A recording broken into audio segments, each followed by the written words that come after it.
Next हमारे पास जो drug है वो है वेनकोमाइसिन। अब जो वेनकोमाइसिन है ये क्या करती है, ये भी हमारे पास इसका भी मैकेनिज्म ऑफ एक्शन बिल्कुल वही है जो ऊपर हमने पढ़ा है, सेल वॉल इनहिबिटर और बैक्टीरियसिडल है। लेकिन ये करती क्या है, ये हमारे पास क्या होते हैं कि सेल वॉल के ऊपर पोर्शंस होते हैं डी एला, ये उनके साथ जाके बाइंड करती है, ठीक है, डी एला के साथ बाइंड करती है। और ये हमारे पास बैक्टीरियसिडल होती है, ये बैक्टीरिया को किल कर देती है। ज़्यादातर केसेस के अंदर इसका जो मैकेनिज्म होता है वो बैक्टीरियसिडल होता है, लेकिन सिर्फ क्लोस्ट्रीडियम डिफिसाइल जो हमारे पास है उसमें ये बैक्टीरियोस्टैटिक होती है, उसको ये किल नहीं कर सकती लेकिन उसकी ग्रोथ को रोक देती है।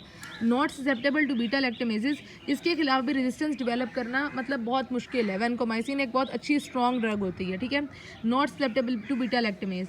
और ये हमारे पास किसके अगेंस्ट यूज होती है, ग्राम पॉजिटिव के अगेंस्ट यूज होती है। Gram positive bugs only for serious, for example multi drug resistant organism, जो जिन ऑर्गेनिज्म के अगेंस्ट हमने बहुत सारी ड्रग्स यूज़ करके देख ली, उनके खिलाफ रेजिस्टेंस डेवलप हो गया, तो फिर उसमें हम वेनकोमाइसिन देते हैं। क्यों देते हैं, क्योंकि इसके खिलाफ ये बीटा लैक्टमेज रेजिस्टेंट है, इसके खिलाफ रेजिस्टेंस डेवलप होना आसान नहीं है, ठीक है।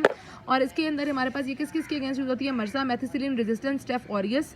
अभी तक हमने मर्सा के अगेंस्ट दूसरी ड्रग पढ़ी है वेनकोमाइसिन, और उससे पहले हमने कौन सी पढ़ी है, 5th जनरेशन सेफेलोस्पोरिन, ठीक है, सेफ्टेरोलिन जो थी। उसके बाद हमारे पास स्टेफाइलोकोकस एपिडर्माइडस, ये भी आपको पता है ग्राम पॉजिटिव कोकाई है।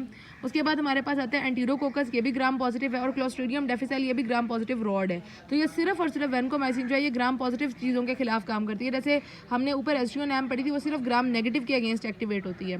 अब हमारे पास क्या है, वेल टॉलरेटेड इन जनरल, वो कह रहे हैं वेनकोमाइसिन आसानी से टॉलरेट हो जाती है, लेकिन ये नहीं है कि इसके कोई साइड इफेक्ट नहीं है, इसके साइड इफेक्ट्स हैं। इसके साइड इफेक्ट के लिए आप निमोनिक याद कर लें, नॉट। एन से या नेफ्रोटॉक्सिसिटी करवाता है, ओ से ऑटोटॉक्सिसिटी करवाता है, टी से थ्रोम्बोफ्लेबाइटिस करवाती है ये ड्रग, और एफ से हमारे पास क्या करवाती है, एफ से हमारे पास फ्लशिंग करवाती है। वेनकोमाइसिन इन्फ्यूजन रिएक्शन, जब भी हम किसी पेशेंट को वेनकोमाइसिन इन्फ्यूज करते हैं तो उसकी वजह से क्या होता है, इडियोपैथिक रिएक्शन हो जाता है। इसको प्रिवेंट करने के लिए हम क्या करेंगे, पेशेंट को वेनकोमाइसिन देने से पहले उसको एंटीहिस्टामिन ड्रग दे देंगे, या जब हम वेनकोमाइसिन दे रहे होंगे तो बहुत आहिस्ता आहिस्ता देंगे ताकि इसका साइड इफेक्ट ना आए, वेनकोमाइसिन इन्फ्यूजन रिएक्शन ना हो। उसके अलावा ये क्या करवाती है, ड्रेस सिंड्रोम करवाती है।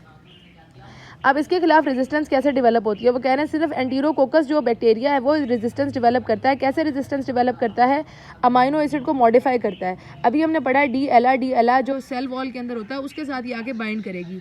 ये जो हमारे पास एंटीरोकोकस है ये क्या करता है, ये डी एला को डी लैक से रिप्लेस कर देता है, ठीक है। तो इस तरह इसके अंदर रेजिस्टेंस डेवलप होती है, एंटीरोकोकस जो है वो रेजिस्टेंस डेवलप करता है।